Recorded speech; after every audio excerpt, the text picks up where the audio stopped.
Hello, hello, it's Miss Benigna, and today I will be reading The Lion Inside by Rachel Bright. In a dry, dusty place where the sand sparkled gold stood a mighty flat rock, all craggy and old. And under that rock, in a tiny full house, lived the littlest, quietest, meekest brown mouse. He was so very tiny, so incredibly small, that nobody noticed him ever at all. Ow! He got trod on and sat on and missed out on stuff, ignored and forgotten. Ouch! Yes, mouse life was tough. Meanwhile, far above, on top of the rock, times were quite different. It was lion o'clock. This huge, toothsome creature made sure everyone saw how important he was by how loud he could roar. He was head of the pack. He was shouty and tough. He loved showing the crowd he was made of strong stuff. Yes, all were impressed by this mighty king cat. If only, thought Mouse, I could be more like that. Then, late one dark night, in his Minnie Mouse bed, the cleverest thought popped into his head.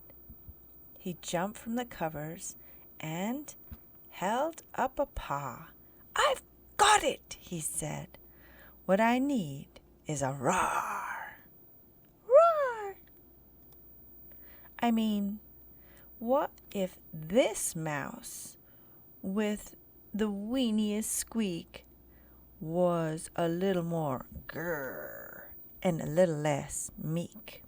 Well, he'd still be the smallest of fuzzy brown mice, but he'd make friends and join in, and life would be nice. Yes, thought the mouse, I must find out how. I will learn how to roar, and I will learn it now.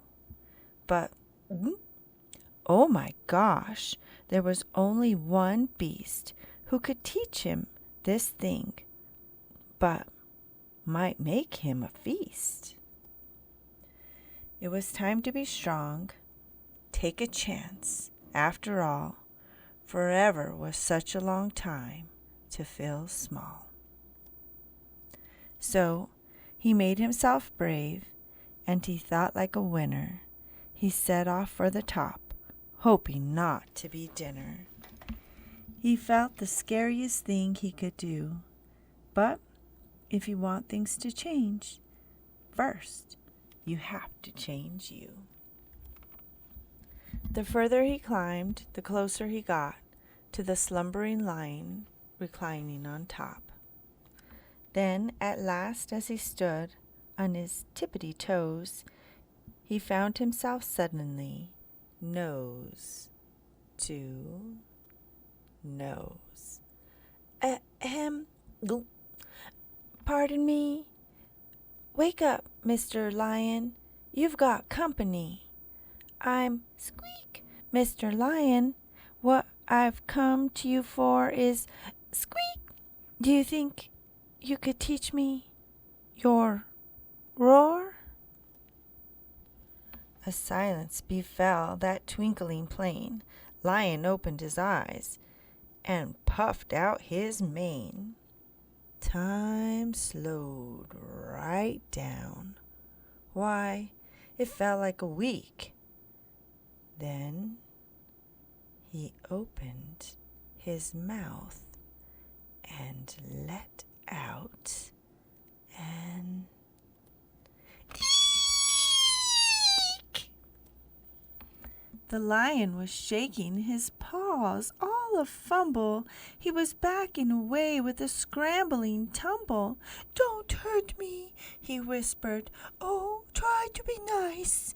Well, my goodness, this lion was frightened of mice. "Don't worry," Mouse peeped. "I'm friend, not a foe. Let's rock this together. We'll have fun, don't you know?" That was a magical moment for sure, when Mouse didn't feel at all small anymore. He had found his true voice and learned to speak out, and for that you don't need to roar or to shout. And from that day and always, the two were a pair. They both liked that rock better. Now that rock was to share. The mouse was still little, felt big in his head, and Lion, he still roared, but with laughter instead. Yes, that day they both learned that no matter your size, we all have a mouse and a lion inside. The end. Bueno, bye.